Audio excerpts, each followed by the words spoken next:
This episode of the Better Every Shift podcast is brought to you by Lexipol, the experts in policy, training, wellness support, and grants assistance for first responders and government leaders. To learn more, visit lexipol.com. That's LEXIPOL.com. Now let's get into the show.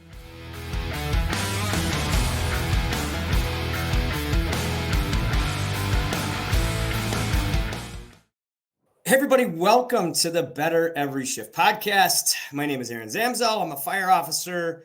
I'm a writer for Fire Rescue One, and I am just a very inquisitive person in the fire service that's trying to improve my knowledge every single day. And I'm not doing that alone. I have with me the editor-in-chief, the commander, Janelle Fosquet, with me as always to keep me in track and, on target with what we're supposed to talk about. Janelle, how are you doing today, by the way? I'm doing great. I'm also very inquisitive, so I'm very excited about this show.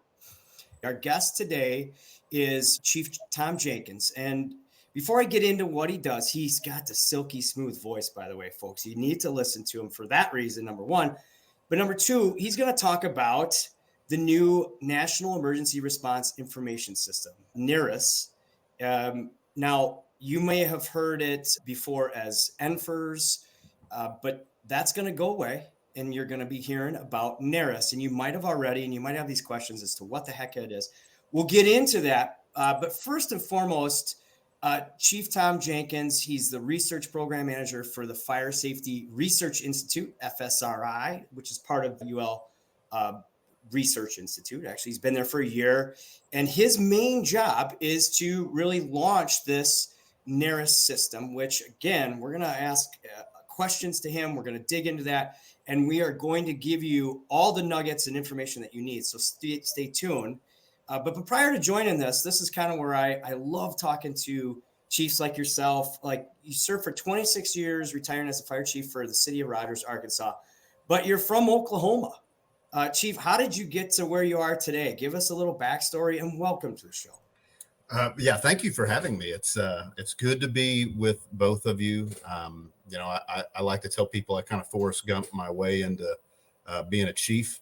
And so I wish I had a better poetry of a story. But, I think with most people's careers, they find themselves trying to get experience as quickly as possible, obtaining some training and education along the way. And when opportunity came to come to Rogers, Arkansas, a little over 15 years ago now, we're in the northwest corner, very fast growing area, 8-station fire department, about a little over 160 career firefighters. It was an opportunity that I certainly couldn't pass up, and probably the only opportunity that ever could rival working for such a wonderful organization and such a wonderful corner of the country was to work on this project, the National Emergency Response Information System. So excited to answer some questions and share some of the good work that's going on behind the scenes and in front of the scenes with you today, Aaron.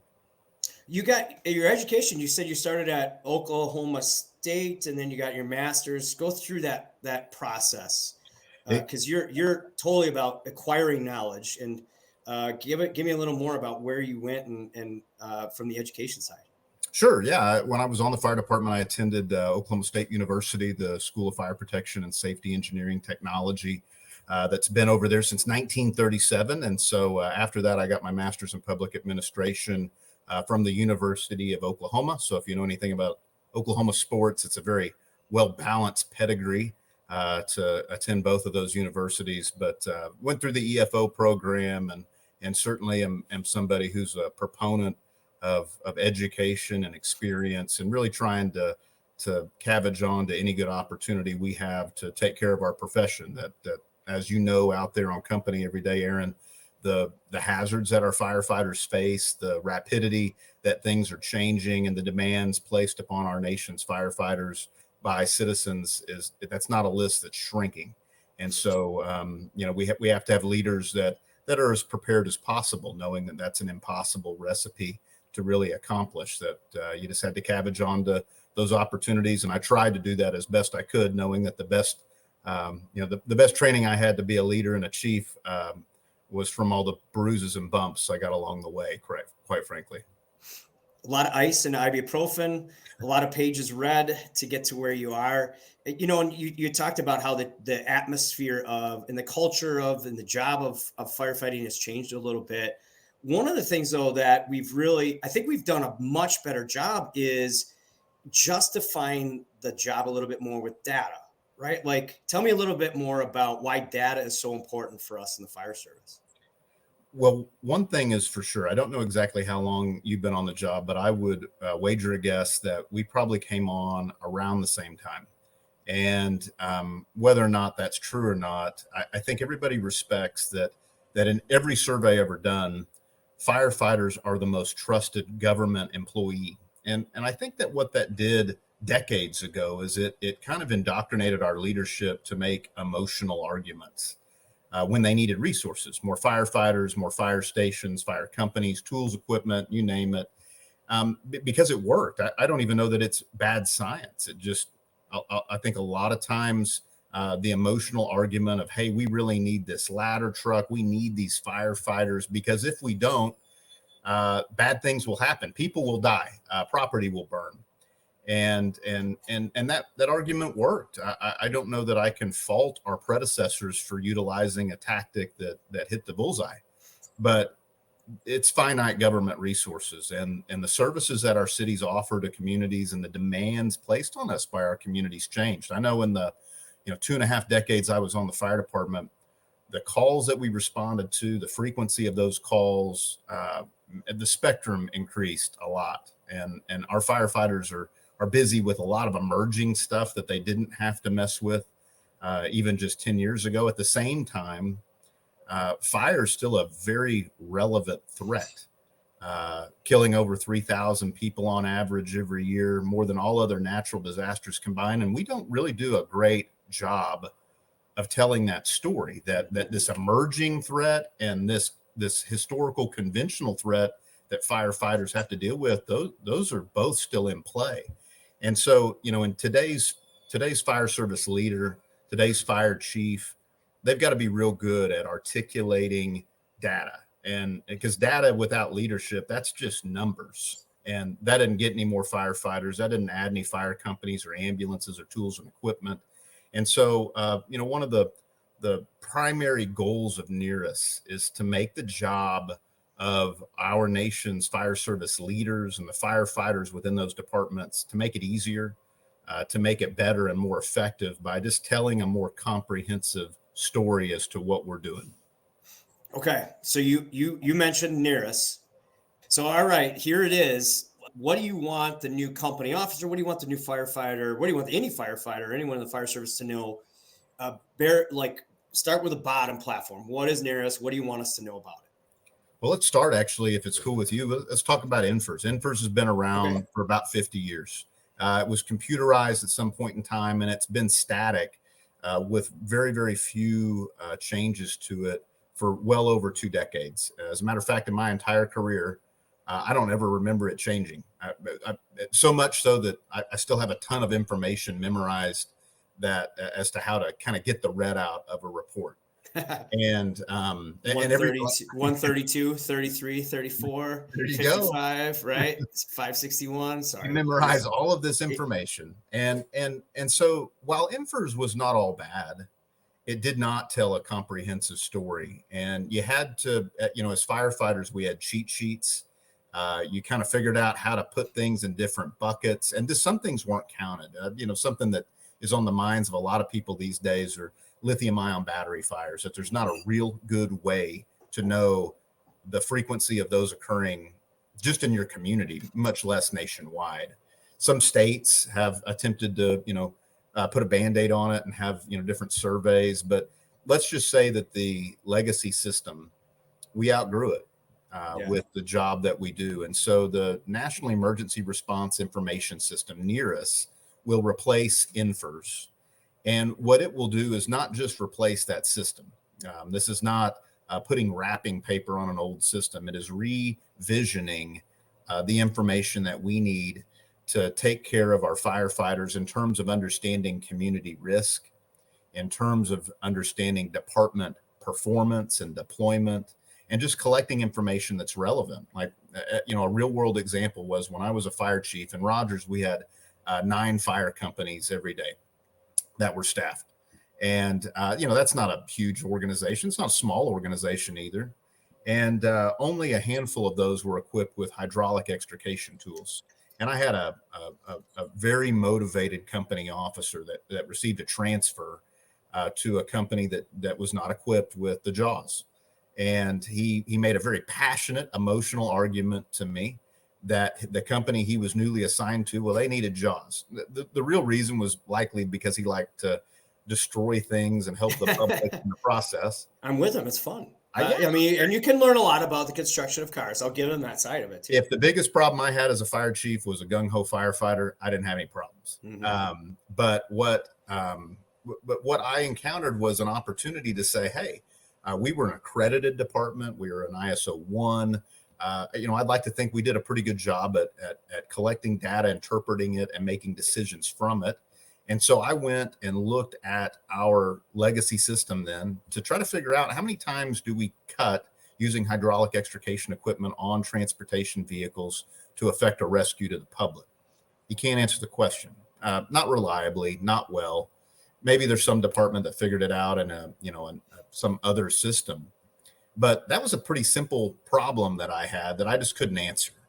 And that's one of hundreds of situations that we could probably brainstorm that we just want to give decision makers the ability to help paint a picture to understand what's going on in our communities. And so NERIS is going to do that in a way that not only tells a better story, a more comprehensive story, but it's also going to look for opportunities and enhancements to make the burden on the firefighter less.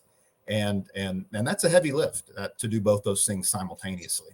Yeah, I know one particular case. So in ours is, and that some departments maybe figure this out. So you have a lot of senior over 55 housing, and I like, as far as we have, unless it's a full nursing home, you don't have that tab, which as communities continually put these over 55 developments in, you could then come back and say, well, we noticed that 16% of our calls through the day or whatever it is are at these. So right from a chief standpoint, now you have exact data. So when the city is trying to implement different programming, you could now come with really precise data, right? Like that's what NERIS is going to try to help us do.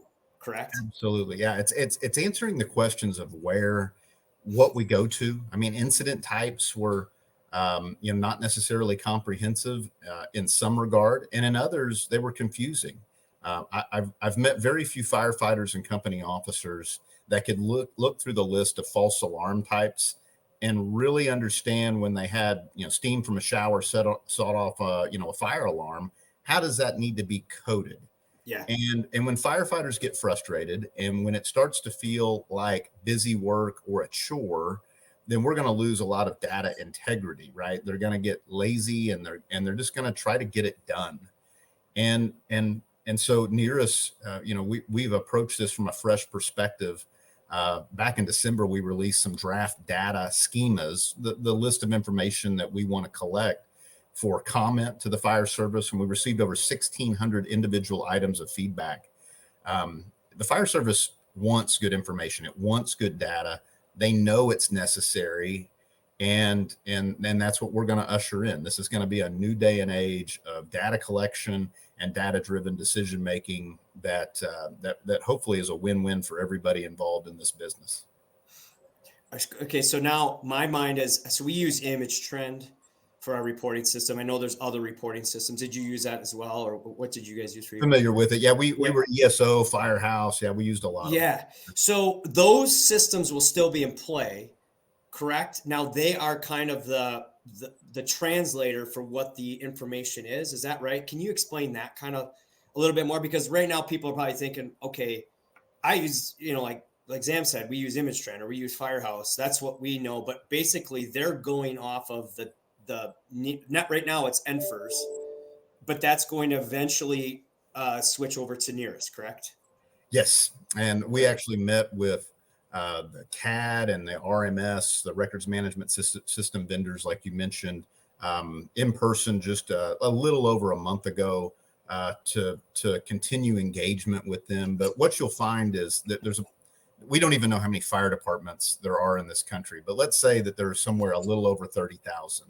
That of those 30,000, at least 2/3 of those are volunteer. And many of those lack the economic resources to report to begin with.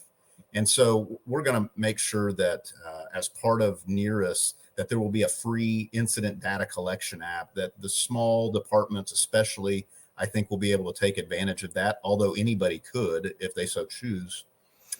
So you'll have that as an option to report in. And then you'll have a lot of people that choose to continue to use third-party vendors to complete information and do other things to manage their fire department and their fire stations and the inventory there that's not incident related.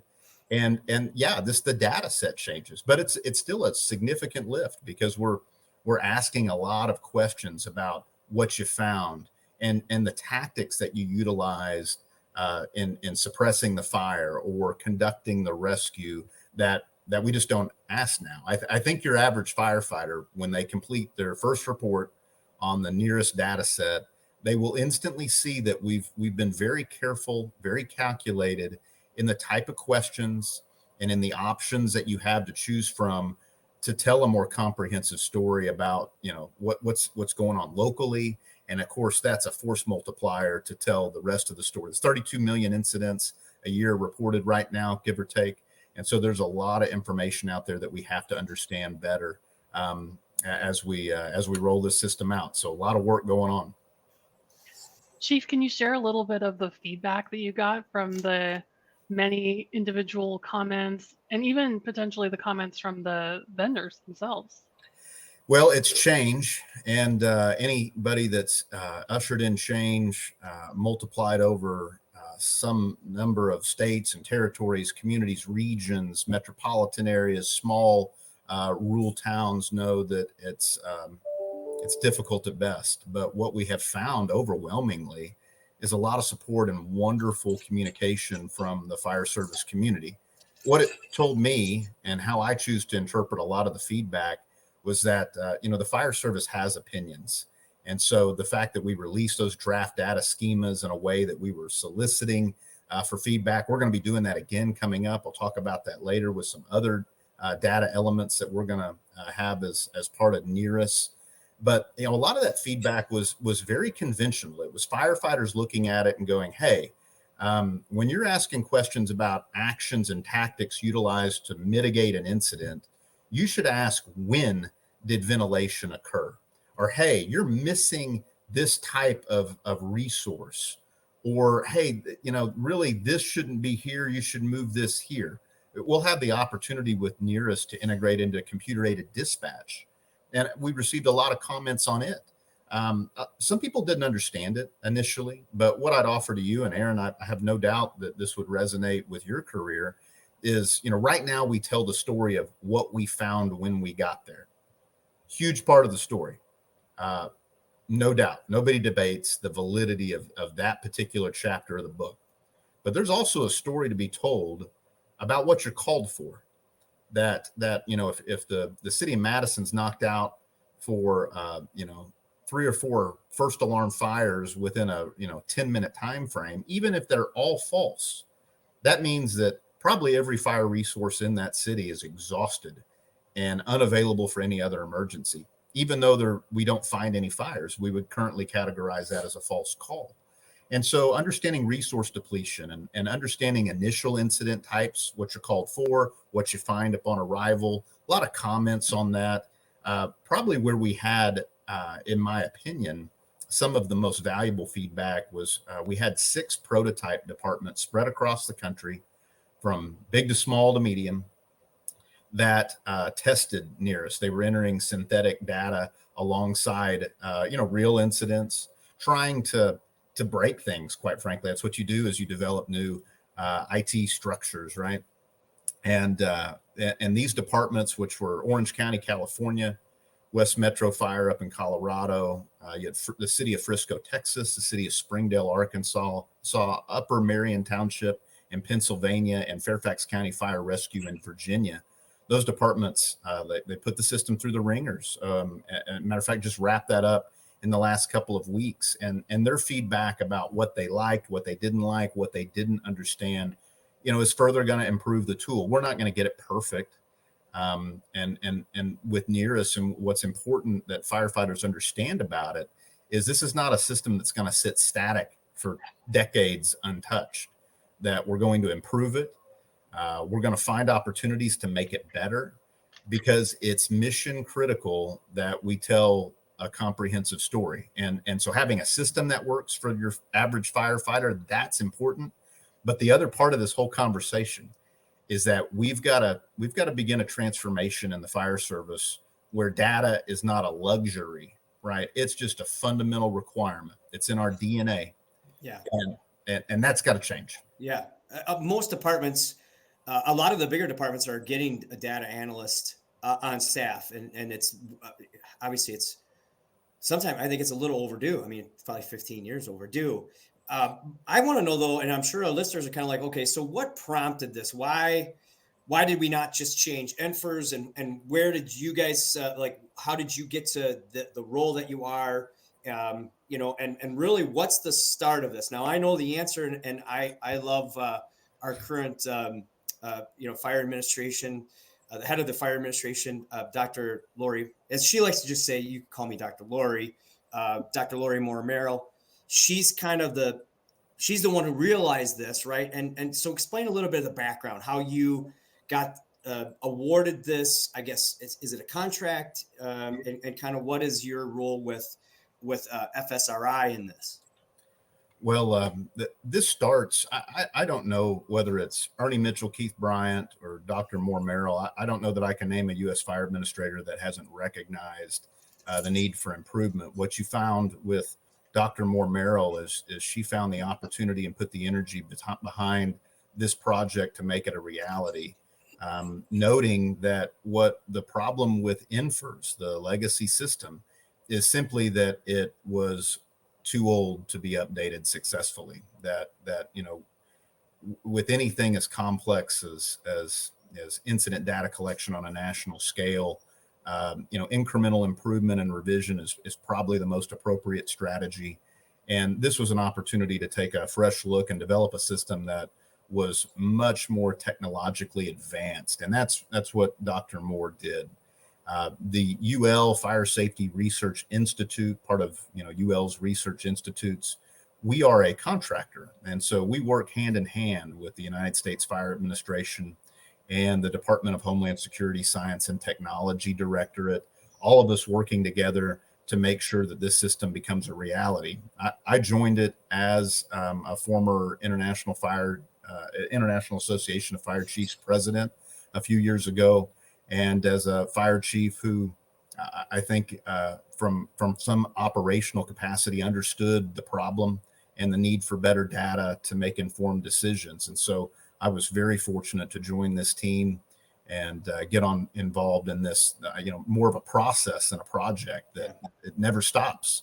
And we're full steam ahead. The real work and a lot of the complement to what's going on should be targeted at our development team. You have software engineers and data scientists that are just working to make sure that this is a system that will be around for decades to come, helping our communities be more safe and at the same time protecting our firefighters.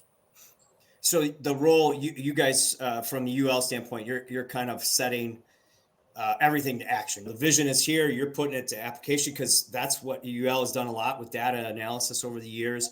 Will there be more trainings on this via like the website, kind of like how you did on a lot of the fire application stuff? Is that also in play? Absolutely. I'd like to think that's one of the reasons that FSRI was selected as the contractor, that we have a reputation. I served on a technical panel for positive pressure ventilation back in like 2013 and walked away from that experience, over a decade ago, believing in what FSRI and UL, is doing to make our country's firefighters more effective and educated.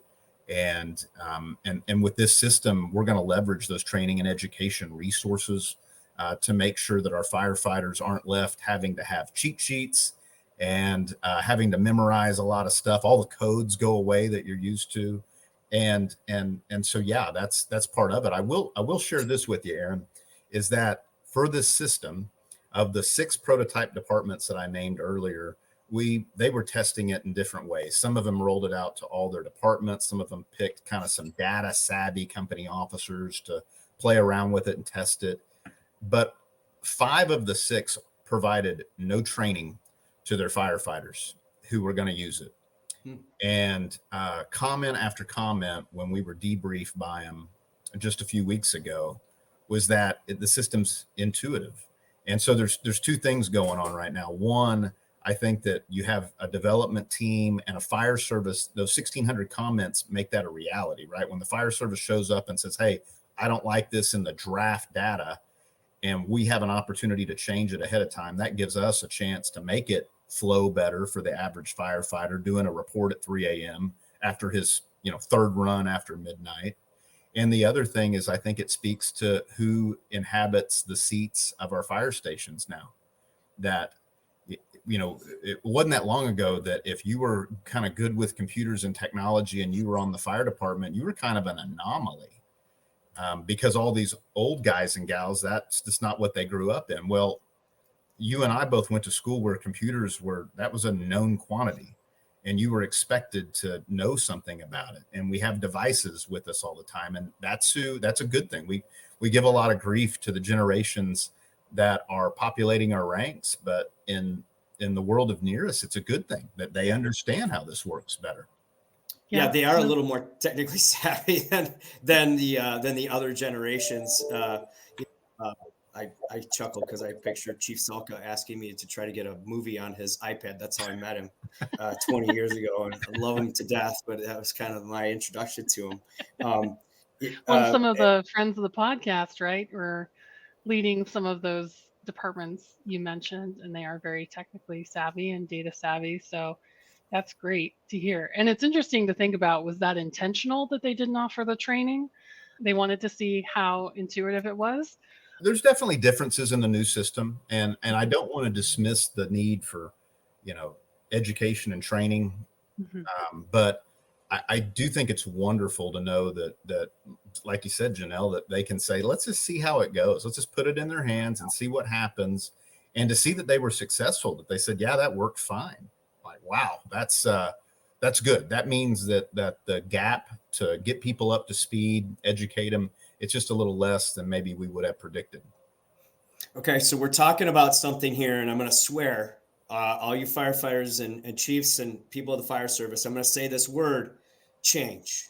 This is change, right? And we do not like it in the fire service. We also don't like the way things are. Now, you've given us some great reasons. You're saying the data that we're going to collect is going to help us, have more kind of actionable items that we can take to the general public, that we could take to our alders, to our mayors, and say, this is why we need this equipment. So it's really, number one, that's, I think from a chief standpoint, they're loving that. I'm looking at it, okay, how is it going to affect my day-to-day as an officer, as a firefighter? So far you've said all the right things. It's been great. Like, is this going to be an easier system for us to implement in the field? I think that what you'll find is that we would be ignorant to say that there's not going to be some growing pains, but we started this whole project, this whole process with the one of the performance indicators being that we wanted to have a better system, get better information out of it, and we also wanted to ease the data entry burden of the firefighter. And those conflict a lot of times. That if you actually want more and better information, usually it means you got to enter a lot more. I look at some of the other things we have to do from a data entry perspective, and there's a lot of examples of what I'm talking about. But I think we're going to hit the mark just fine. And what I've only had one real career as an adult, and that's to be on the fire department, to be a firefighter. And when I can look at a data set and go, this is good information to be collecting, I don't think I'll be alone. That for those people out there, there's going to be people that just hate work, right? That they're not our star performers, and they're probably not going to like anything that requires, even if it's shorter. And we've had at least one prototype department say that it was a 30 to 40% decrease apples to apples comparison in a report. So, if it saves somebody a couple of minutes here or there, you multiply that by your call volume, that's real time. But I think when firefighters see what we're asking, and they see the timestamps that we can bring in, that we're the list of tactics and actions that you're able to tell, the incident types, I think it's rejuvenating to see that this is really going to be a system that's going to tell more of the story. And I think firefighters will be less allergic to just trying to get the report done. And they'll begin to adopt, I hate to say this, so don't come at me, but I think they'll adopt more of a perspective of our law enforcement brethren and sisters, right? That they're not going to try to, shortcut a report because they know they may, be called in front of a jury, in front of a judge, and even our folks that are doing paramedicine, right? They are very thorough with their reporting, because if they don't document it, it didn't happen to that patient. And if we can get the fire service to go, hey, I need to make sure this is done correctly, because this may tell a part of a story that the chief didn't get and the city council isn't getting, I think they'll do it. I think they'll rise to the occasion. This starts to ring about leadership then too for our fire department, because and I think that's the biggest question a lot of departments are going to have to address, from the standpoint of, now, if I'm doing all this reporting, my chief better do something with this, right? Like, do you guys have some of those kind of things in place for how a chief can use this data later on as we start to accumulate it? Well, one of the key changes is, right now with the existing legacy system, firefighters like yourself, they complete information and it goes into a system, and over a time frame of several months, it's gathered by the state. It's eventually sent to the National Fire Data Center, and it's not easy to digest. Matter of fact, if departments really are digesting the information that's going in, it's probably costing them money to do that, and resources, and sometimes, like you mentioned, they have full-time people doing data and analytics. NERIS is going to provide some baseline level analytics back to departments. Every department's going to have think of it as a home page, a landing page, that they'll be able to see kind of that dashboard style information about what's going on with their agency. And so while it's not specifically targeted to say, hey, chiefs, you've got the data, you've got to take action, I also hope that we don't have to carry that message, that if somebody wants to be in a leadership role, then it's incumbent upon them to take that role seriously. And I think our mission is to give them information that they can digest without having to take that Advil you mentioned earlier. That if we can help distill it in a way that's easy to understand, gives them an opportunity to look at it in a few different perspectives, and we're asking the right questions to begin with, that is going to be the ingredients for good change for public safety. Chief, is there anything that fire chiefs or firefighters should be doing right now in preparation for this rollout down the line? Right now, the most important thing is to not sit on the sidelines. That, one of my primary jobs is to reach out to the fire service, and you have fire departments that are on the edge of their seat, paying attention, salivating at the opportunity to be in the next wave of NERIS users, the beta departments that we'll announce on during the next webinar on the 1st of August. And you also have a lot of departments still that have no clue that this is going on. And so the first thing I would ask of all departments is, don't sit on the sidelines, be involved. If you're using a software right now and you're going to stick with that software company, or you're looking to go to a different one, or whatever your plan is for your organization, make sure that you reach out to them, that those companies come in all shapes and sizes. And we want to make sure that they're aware of this transition. This is big over the next, 18 months or so. And they also need to make sure that we've got a good point person, that all departments are going to have to be onboarded into the system. In order to do the kinds of things that we're going to do, we have to have more information as a baseline about your agency. Think of it as kind of like a census, to know how many staff companies, volunteers, fire station locations, services that your department provides. And so we need a good point of contact. So designate that person. And then really it's help us to get the word out that, we live in a world of mutual aid and automatic aid. And I think it's incumbent upon all of us to understand this is arguably the most transformational project that has occurred in fire and emergency response in maybe since America Burning was published and the Fire Prevention and Control Act was passed. And I don't think I'm being dramatic. This is big, and it's going to affect every fire department. And so make sure that those agencies that maybe they just haven't been paying attention, they've been busy with something else, like make sure they've got their eye on the ball. There's a lot of resources out there. We'll do our 4th webinar, as I mentioned, on the 1st of August. We have 3 that you can watch anytime. The FSRI websites, fsri.org/NERIS.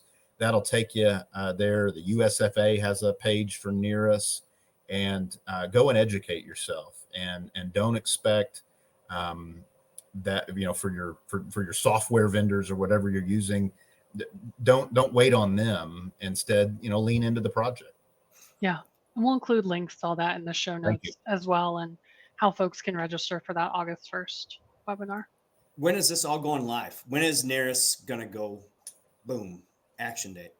Well, it's a blended question. And so, really the timeline in front of us is that we started with those prototype departments in March, and we started really testing what was, a meat and potatoes version of it to make sure that we were ready for the beta group. The beta departments, a list of around 50 departments, will be announced here just in a couple of weeks.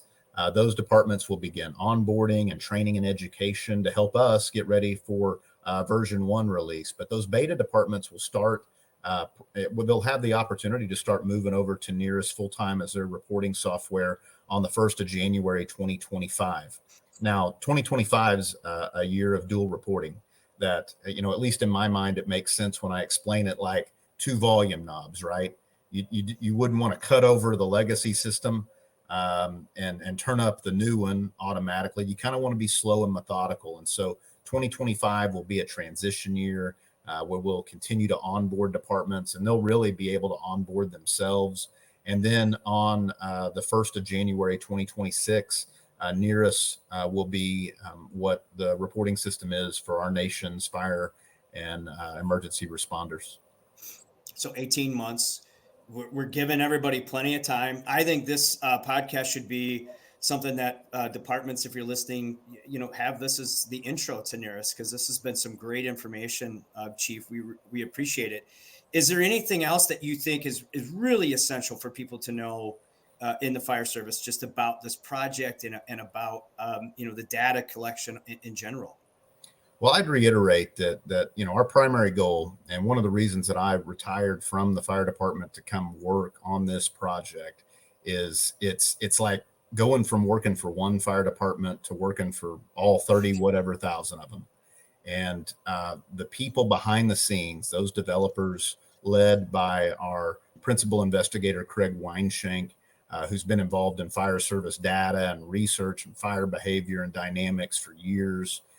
They are as passionate as you and I are for this career, for this profession, and for making it right for our nation's fire service. And so to know that you've got people working to make your job easier and to make sure that leaders are going to be more informed at all levels, right? The states, the locals, the counties, certainly the feds. I just think it's inspiring. But our firefighters can quickly get caught up to speed, start attending those webinars. We do them with a regular cadence, and it just doesn't take long to figure out what we're doing, why we're doing it, and in what direction we're going. We're going to be releasing some data schemas with the next webinar related to community risk reduction, something that we've never really had as an official way to collect that data nationally. And also a data schema on incident analysis, fire investigation, followed by one for health and safety. So just a lot of information going on, why we're developing the system and testing it, And so with a project moving at the pace of this one, we need people, we need departments to get a point person and stay engaged. And certainly they can always reach out to me. I'll make sure that certainly Janelle has a good way to contact me. Are you guys going to be able to track exposures, or we as a personal firefighter, is this going to be an easier way for us to track exposures for like cancer and for other health issues? The health and safety schema will provide that framework that will now be available. It won't necessarily be tracked nationally on an individual level, but we'll have that ability to tell that story, the health and safety valuable components of a firefighter better than ever before by just standardizing it. Okay. Yeah, because we have the National Firefighter Registry now as well. And so it's interesting how these two can complement each other as well. Absolutely. Well, this is a lot of great info. And by the way, if you're listening to this and you haven't been to the Fire Safety Institute's website, training.fsri.org, go to it. It is really intuitive. It's for a truck guy like myself, I love the courses, the way that you set them up. And so I think it's a really a great fit for you guys to launch this project, especially with the trainings that you probably will provide down the road and the way that the system will be set up. Of course, this is going to involve change. And I love the fact you said people have a little patience with this, because at first it might take a little bit of time to adjust. But over time, we're going to be able to get just this valuable resources, valuable data. How would you rate this program being successful?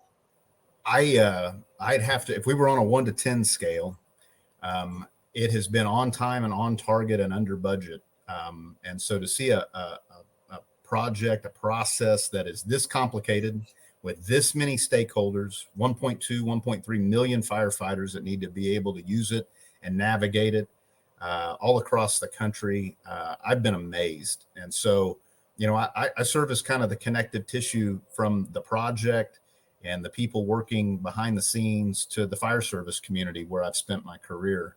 And I've been nothing short of amazed. And as I mentioned earlier, what's inspiring to me anyway is to see people who have nothing to do with the fire service that understand what we're trying to do. And they are so passionate about doing it and doing it right, and making sure that there's incremental change and improvement as we go along. So is this project going to be a success? 10 out of 10. Yeah. Okay. Yeah. I didn't really have any doubt, especially like you said too, there's some really smart people that are getting involved with this side of it. And I think we've seen that with UL's, interaction with, the training and just a different fire science. So thank you so much. Thanks for this information. I appreciate you answering my kind of truck guy dummied down NERIS questions. And I'm hoping that our listeners will really embrace that too. And if they do have questions, you gave some great locations. We'll list those in our show notes. There's a webinar on the 1st of August where they're going to be able to get some more questions answered, correct, with this. And you said you had 3 other webinars that basically are the same, or are they a little different? No, they're kind of incremental. So they started when the project first kicked off. And so you can kind of see the genesis of the project up until now. So I encourage people, start with that first webinar, work your way to the one coming up. And I think that will close a lot of gaps in people's minds. Okay. Excellent. Well, thanks so much. Now you're not totally free now. We've talked, everyone's ear off about NERIS and data, and but we do like to give a little, bare bones fire service stuff. So we like to ask you some more personal questions that are related to that.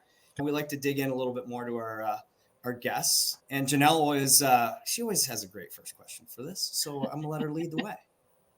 All right, Chief, considering everything we've talked about today, this might feel like a leading question, but what do you see as the biggest challenge facing the fire service today? That's it. The tough part there is to narrow it down to one. I think that beyond the shadow of a doubt, what was causing me to lose sleep when I was still working on the job was the recruitment and retention piece. That when I started as a fire chief back in 2009, that was a volunteer thing, and you can find books on volunteer recruitment and retention. And then I watched it slowly, like a virus, infiltrate the career fire service. And whether it was colleagues in Phoenix and California to New England and everywhere in between, I know of very, very few organizations that aren't battling some epidemic that's associated with people everybody loves the fire service still, but it's like a plague that I can't even diagnose correctly, because I'm not sure what the problem is with it. But that really is scary, because you talk to Aaron, I'm sure your experience is similar. I mean, it used to be hundreds of people for one position, and now if you want to be a career firefighter, it's easier now than it has ever been. So it's a market appropriate for somebody who wants a good job. Yeah.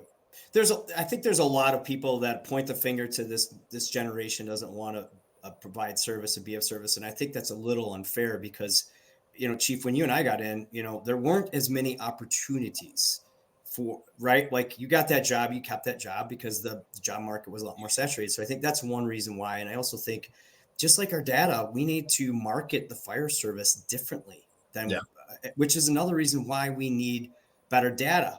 Because as you said before, we just had to open the door and show up at a meeting and say, I need this truck. And people would go, yes, they need that truck. How bad would it be if they didn't have that? Now people are saying, why?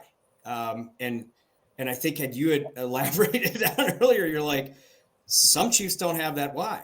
It's just because we need it, because I want to have it for my department. So that's a whole nother podcast, but I agree 100%. We were just talking about that at the station today.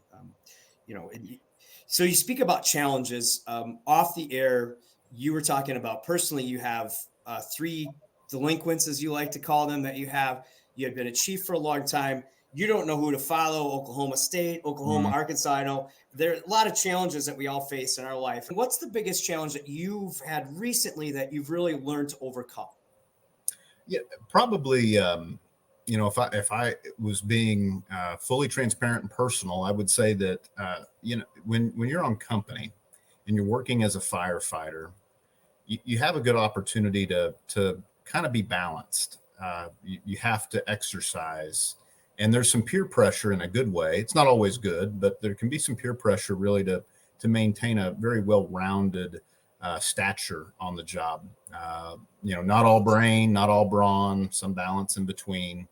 And one of the personal challenges that I found over my course as a fire chief, especially, was this transition to where who inhabits the chief ranks? Well, they're people with more gray hair usually than they have colored hair, and they're in a category where prioritizing their own physical health and well-being is not always what it needs to be, even though we're people that are supposed to meet the minimum requirements of the job.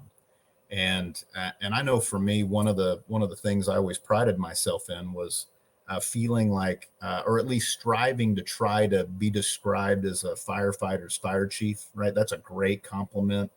And I wanted that. And I think that's a good goal. And I remember looking at myself in the mirror one time. I had been traveling a lot for the International Association of Fire Chiefs. It's hard to eat right and exercise on the road. And all of a sudden, my cholesterol wasn't where it needed to be. I thought I just didn't look like the guy I remembered when I closed my eyes. It was this other person. And so, I think that, one of those challenges that I faced, and I have a lot of colleague friends that have gone through this same, epiphany where, if you're a chief officer, if you're a leader, I don't care if you're a battalion chief, staff chief, excuse yourself out of, reflecting the physical needs of the job. But that was a big wake up call for me, is that you can put a lot of emphasis on training and education and experience.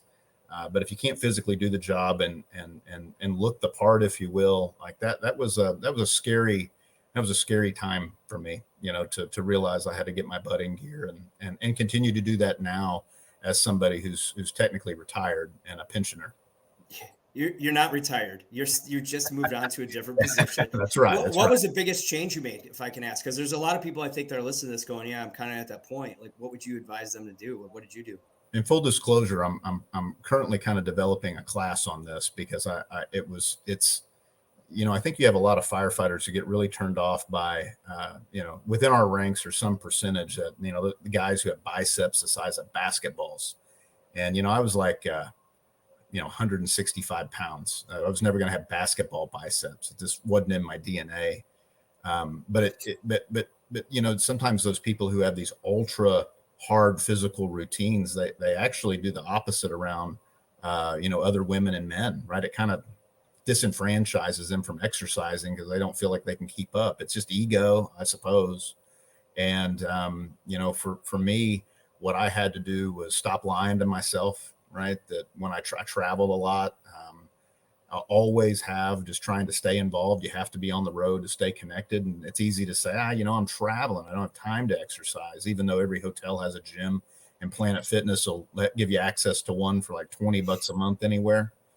And so the first time that, I this was done making excuses and you had to, watch how you fueled your body. I'm not over there weighing, what I eat every day. I'm not a zealot, but I do care. And the only way you come out of this thing, in a good, positive form is, you got to have the ability to enjoy your pension for a long time. That's how you win.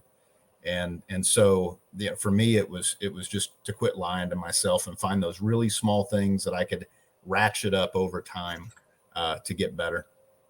Well said. You got to look in the mirror and then adjust your habits. Right? Easier said than done, right? Easier said than done. A lot of us are, and in the fire service, we like to look beyond the mirror because I'm helping everyone else. I don't need to do this for myself. I have a cause, so yeah, great. Good points for people to take from this. Absolutely. And those are some positive changes. And on that note of positivity, who has had the biggest positive influence in your life to get you to where you are in your fire service career? Oh yeah, that's by far the toughest question. I think that's the, years ago, I helped to work on a manual for the Center for Public Safety Excellence called mentoring. It was like mentoring, nurturing, I forget what the exact title was, but when it was all said and done, I thought it was a little comical, because that you have a lot of departments. Mentoring is so necessary, right? The idea of mentoring is not comical, but what is any insinuation that mentorship's not alive and well in the fire service. And I see departments that try to formalize it. Maybe some of them are successful. I hope they are. But I've watched and been mentored by so many people. Some of them senior to me. That's most common.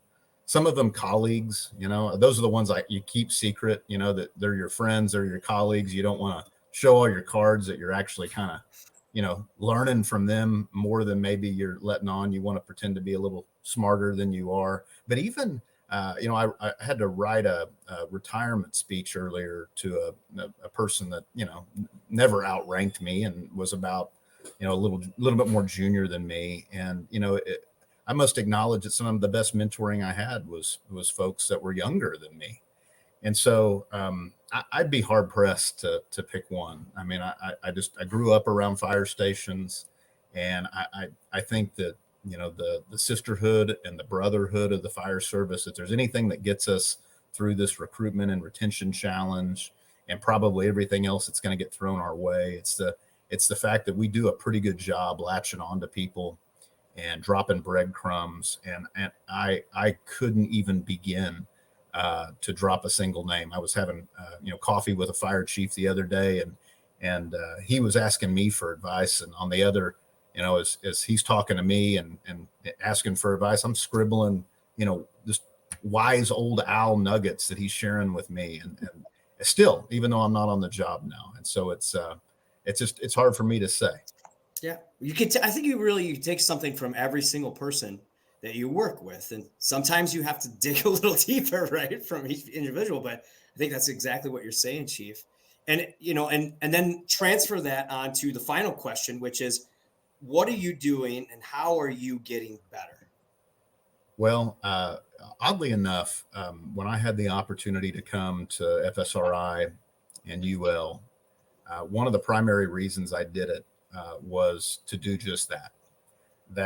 I think that one of the one of the kryptonites to a good career is to get real comfortable. And everybody kind of seeks out an opportunity to be content, to kind of find a recliner that just fits you perfect, right? You love the station, you love the people you work with. I don't want to promote. For me, I worked in a city where I don't know that I ever had anything but a unanimous vote from our council. I worked for 2 mayors that generally always supported what we were doing. And I know everybody says this, but I worked with a team of firefighters that were just unparalleled. And so to leave was, I guess by some measures kind of stupid. But but at the same time, what I had an epiphany about a year ago just before I was discussing this job with UL, and I realized that what I was doing was a little bit of you remember the movie Groundhog Day with Bill Murray? Mm-hmm. Oh, yeah. I don't think I was a bad chief. I don't want to insinuate that I was just doing the same stuff every day, but where I had been through about 3 different command staffs. And even though I was pretty young, I realized like, man, I was corking the thing up, that I was holding back people moving, and that I wasn't sharpening my pencil. I was really good. I was a really good practitioner at what I did. Even when I screwed up, I at least knew it quick. And coming to this project, right? It's an opportunity to take that experience, take that knowledge, and apply it, just like you're making a peanut butter and jelly all across the country, and make those fire departments better and learn something along the way. So that's what I'm doing. You identified that you were getting stagnant a little bit, huh? Yeah, in a way. without a doubt. Yeah, without a doubt.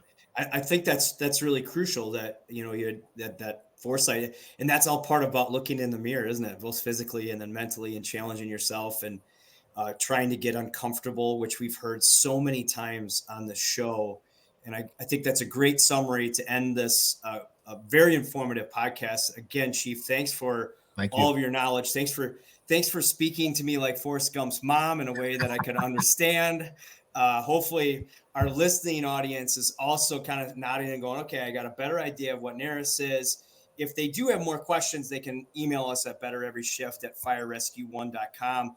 I hope that they would share this with their fellow crewmates, with the members of their department. They can go to firerescue1.com.